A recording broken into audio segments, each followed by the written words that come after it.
UCAS application and its success will depend on your grades, but also on your personal statement and on your reference. So you will really want to make sure that the teacher who writes your reference goes to town with that reference. All the kids who go to private schools have their teachers write really glowing references, and you will need to make sure that you can identify that teacher who will write you the glowing reference. It's not good enough for it to be lukewarm, it has to be totally American and over the top.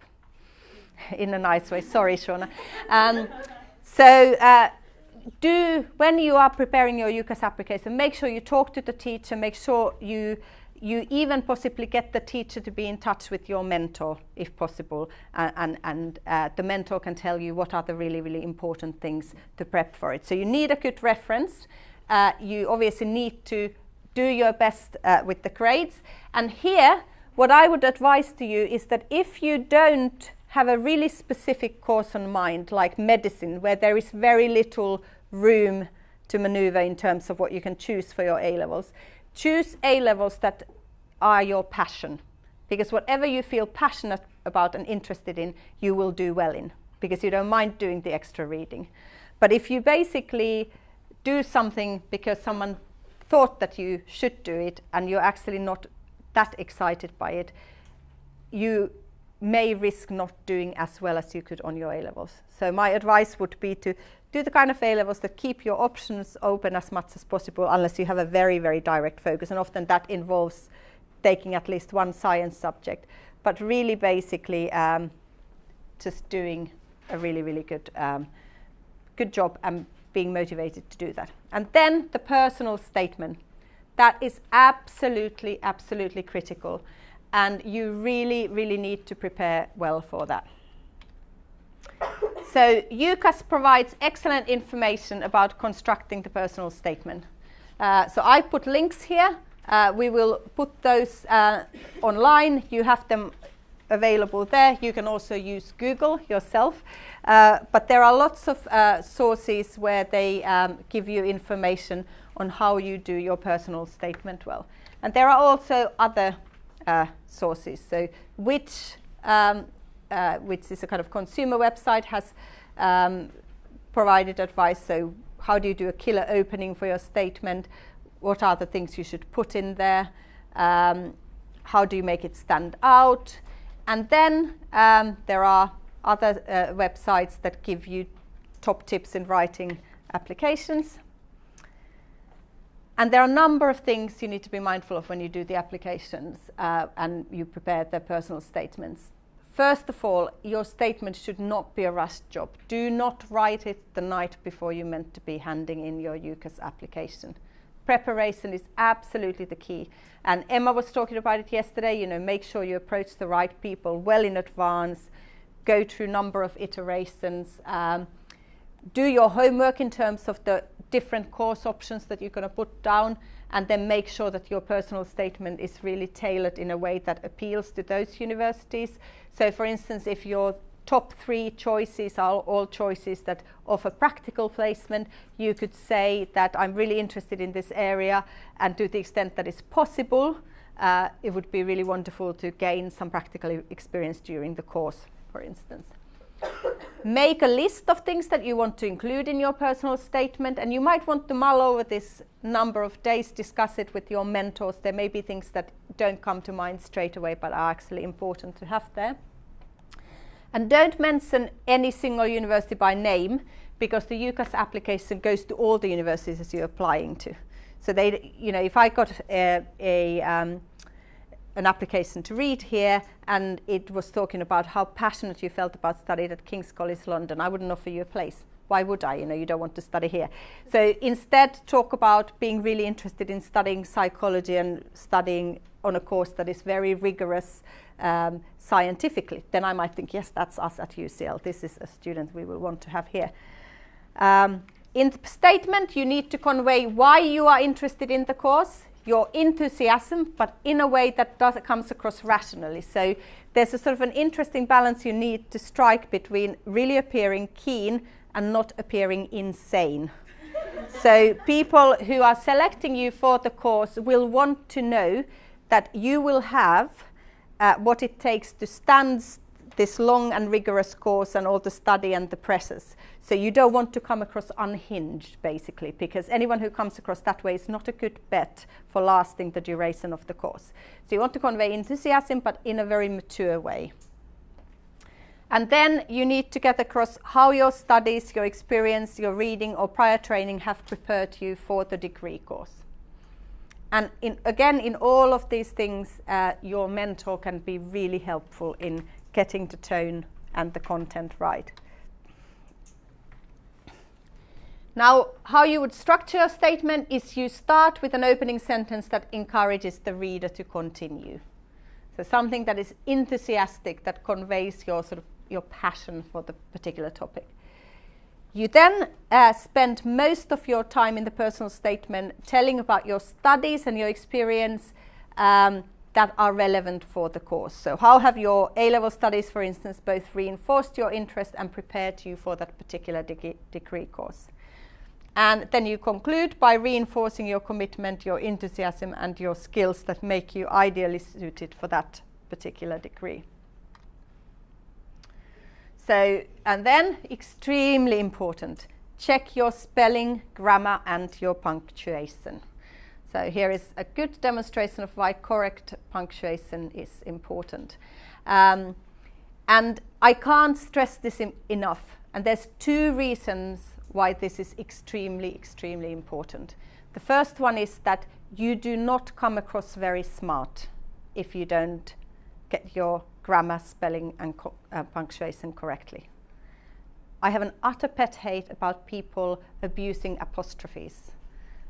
You know, if the apostrophes are not correct, I will not feel warm and fuzzy towards you, and I will not want you to be writing essays for me. So basically, that is important. It's important because when it's done well, you come across as competent and clever. The second reason why it is important is that it shows that you are careful and you've paid attention to detail. So you're not sloppy. So another reason why people want to prioritize you for university entry as opposed to the person who doesn't do that right is that the fact that you've checked it carefully shows that you care. You care about details, you care about getting it right, and you will work hard to get it professional, basically. And then don't write informally. Don't include text speak, basically. This is, don't shorten words, write everything fully. Not don't, you write do not. So this is really, really, it's important that you write this very, very formally, because that again shows that you can do things very professionally. This is not you chatting to the person you're applying to. This is you writing a really formal application. Similarly, if you try and contact people to maybe get some experience, or mentors you might want to talk to, or people you want to introduce yourself during your A-levels to get some experience, again, get your spelling, grammar, punctuation right, write formally. When you email people, make sure you get the email etiquette right. And again, your mentor can really help you with this. So I get regularly approached by students to either do projects with me or to do a PhD with me.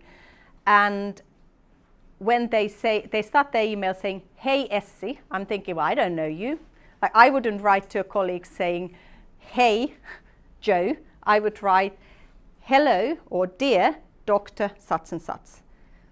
When they reply to me, and when I reply to my students, I sign my emails Essi. I don't make people in my lab call me Professor Viding.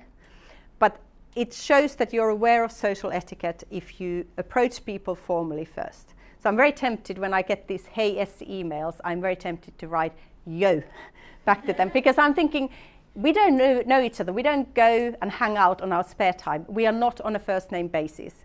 And it is really poor social manners not to use people's title the first time around. It's also very important to get content right when you approach people if you want to have experience. So again, your mentor can be really helpful. Not too much, not too little.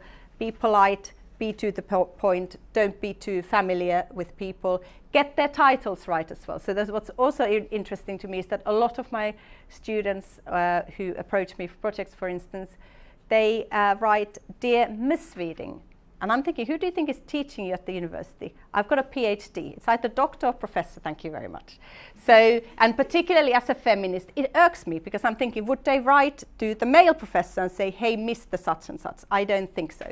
So again, when you write to people, get the titles right, because that shows that you are thinking. It's sort of, it's mentalizing exercise. Uta was talking to you yesterday about the sort of the inner GPS and how readily you can socially interact with other people. When you do things properly, it shows that you are mindful of the social norms, and that's reassuring to people. So again, I think most of the people in my labs, unless they've deceived me for years, they feel relatively relaxed. We don't sort of run a lab of formal terror, but all of them, when they first got in touch, they wrote really nice letters that were mindful of the social conventions. And when I read those letters, I thought, here are sane people who know what are social norms, and I can have these people in my group. I can have them meet parents, I can have them meet teachers, I can have them meet students, and I don't have to worry because they know how to interact with others. And that's what you communicate both in your personal statement and in any emails that you write to people. And if you don't know, if you're unsure how to best do it, don't be shy to ask for advice. Nobody's born knowing these sorts of things. So ask, and people are really happy to help you, and they will actually be really impressed that you care. Leave time for feedback and a redrafting. So don't expect that you're just going to sit on a computer and that personal statement will come out beautifully. I mean, even if you write for living, which is what I do essentially, you draft and redraft anything that is worth reading. All my scientific papers have gone through anywhere between 10 and 20 revisions. And I don't have a whole university degree writing on those papers. So for your personal statement, really prepare on time. Do several drafts. Have someone who really knows their stuff read it and give you feedback. And then make sure there's enough time that you can implement that feedback, probably a few times over. Don't plagiarize. That will be detected. There's plagiarization software, so don't sort of go and copy quotations from a famous text in the topic area, for instance, and present them as your own. And if plagiarization is detected, that could really kill your application. That is something that academia takes really seriously. And once you go to university, you write essays, your essays will be run through plagiarization software.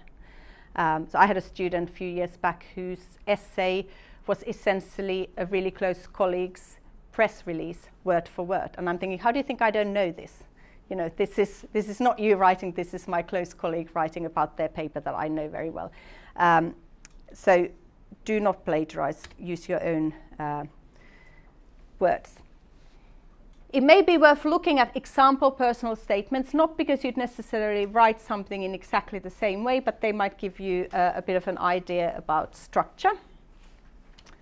And I have taken snapshots of this particular personal statement to really show you how it can work. So the website I put to you earlier, studential.com, has lots of examples, and they have told what grades the students got, which university they got into with that personal statement. That's a really helpful website. So here's a computer science website. The person says, from an early age, I've always been deeply interested in computing. So that's a very nice opening sentence that conveys enthusiasm. Then they tell a little bit more about what sparked their interest.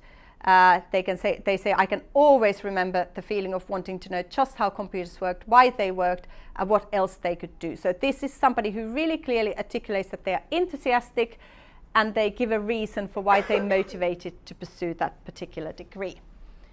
They also communicate that they know why computer science is important.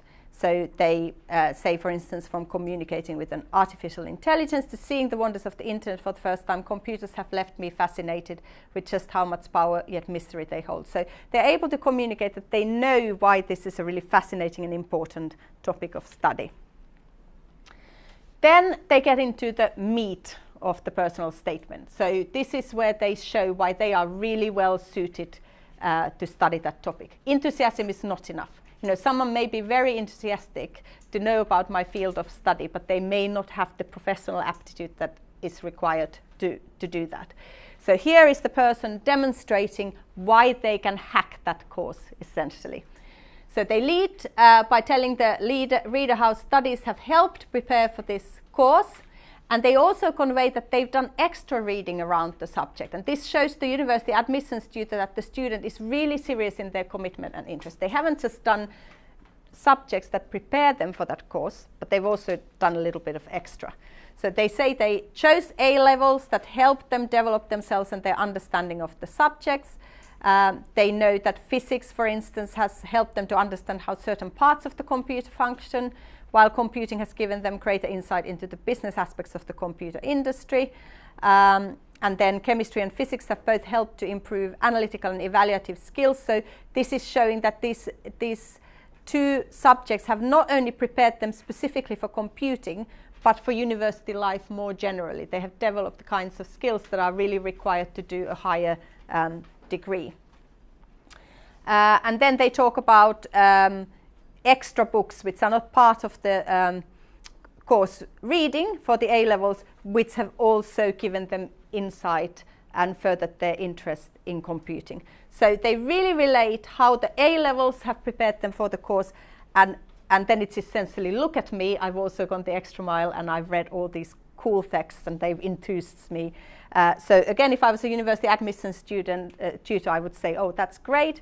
That person will be able to undertake the academic study, and they also really have the spark. They want to go the extra mile, and they will be happy to do the course reading and a bit over it. And maybe this will be one of my star students in the degree program because they are so keen. They are also able to show how other interests and experience have prepared them for the course.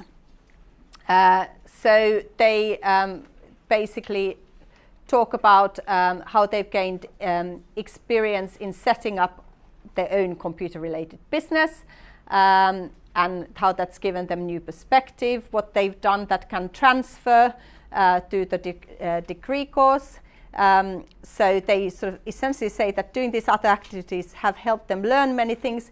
These include how to balance tasks effectively, how critical teamwork can be, and how to delegate tasks to get a job done quickly and efficiently. So essentially, if I was a university admissions tutor, I would be thinking, here's a person who can organize their workload. They can get stuff done. They can meet the deadlines. They can juggle multiple essays. They can deliver the project. They can work with other people. They seem well-rounded. They need to have a set of skills that they can use to do their studies well. Then they talk about hobbies in a way that encourages the university admissions tutor to think that they can do the course. And the nice thing of spending a little bit of time talking about hobbies is that it conveys that you're a well-rounded person. You don't just sit in a cubicle swatting. You have other interests in life, and other interests are really important for your general health and for your mental health. They talk about how the hobbies have also then prepared them to be organized, to be prepared, to be flexible, and how they can reflect on the importance of having time to relax as well, so to have a balanced existence. And again, as a university admissions tutor, you would read that and think, here's somebody who can keep their head together and they will survive the course. And they give least room to those hobbies that are least relevant for showcasing suitability for university study. So very briefly, they mention what other things they enjoy, but again, they use this as an opportunity to highlight transferable skills that will be useful for study, like time management, prioritizing what needs to be done efficiently. Again, something that is really helpful when you try and manage your study load. And then they close off with enthusiasm. They talk about looking forward to, having great anticipation. I think this is probably the weakest part of this particular statement. I think that they could make this bit a little bit more tailored for the course, but it's still pretty okay.